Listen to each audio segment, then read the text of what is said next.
ஆண்டவரை முழுமையாக சார்ந்து அவருடைய அடிச்சூடுகளை பின்பற்றி நடக்கும் மக்களுடைய வாழ்க்கை அவர்களுக்கு மட்டுமல்ல மற்றவர்களுக்கு ஆசீர்வாதமாக இருக்கும். நீர்க்கால்களின் ஓரமாய் நடப்பட்ட செடியைப் போல செழித்திருப்பார்கள். அவர்கள் வாழ்க்கை மற்றவர்களுக்கு சவாலாகவும் முன்மாதிரியாகவும் இருக்கும்.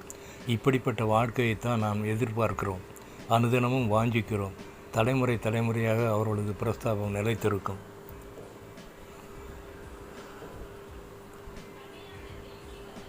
கிரேக்க மாவீரர் அலெக்சாண்டர்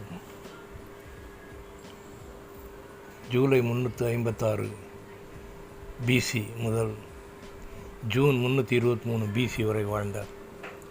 அவர் மாசிடோனியாவின் மன்னர். அவர் பிரம்மாண்டமான தோட்டத்தை வைத்திருந்தார். கலர் கலராக பூக்கள் பூத்து வாசனை வீசி அனைவரையும் கவர்ச்சிக்கத்தக்கதாக இருந்தது. தோட்டத்தின் நடுவில் ஆங்காங்கே பல போர் வீரர்களின் உருவச்சிலைகள் வைக்கப்பட்டிருந்தன. மேலைநாட்டிலிருந்து ஒரு நண்பர் அலெக்சாண்டரை காணும்படி வந்தார். அவரை தன் தோட்டத்திற்கு அலெக்சாண்டர் அழைத்துச் சென்றார். தோட்டத்தை சுற்றி பார்த்து கொண்டே வந்தவர் ஒவ்வொரு சிலையாக கூர்ந்து கவனித்தார். பிறகு அலெக்சாண்டரிடம், எத்தனையோ சிலைகளை வைத்திருக்கிறீர்கள், ஆனால் உங்கள் புகழ் பாடும்படியாக உங்கள் சிலை இல்லையே என்று கேட்டார். உடனே அலெக்சாண்டர்,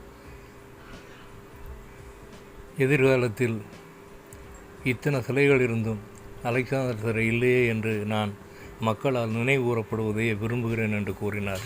இது எவ்வளவு பெரிய உண்மையை நமக்கு வழிகாட்டுகிறது. மனுஷரால் புகழப்படுவது புகழ்ச்சி அல்ல, கர்த்தரால் புகழப்படும் மனிதனை பாக்கியவான் என்று வேதம் கூறுகிறது. 2 கொரிந்தியர் 10:18 கர்த்தரால் புகழப்படுபவனே உத்தமன். 2 Corinthians 10:18 For not he that commendeth himself is approved, but to whom the Lord commendeth. One song.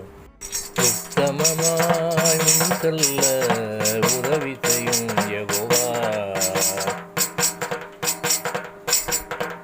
உத்தமதை கைவிடாமல் காத்து கொள்ள உதவும், தீர்மானங்கள் தோற்கவண்ணம் காத்து கொள்ள உதவும், நேர்மையாக வாக்கை காத்து கொள்ள வழிவகுத்தருள வேண்டும்.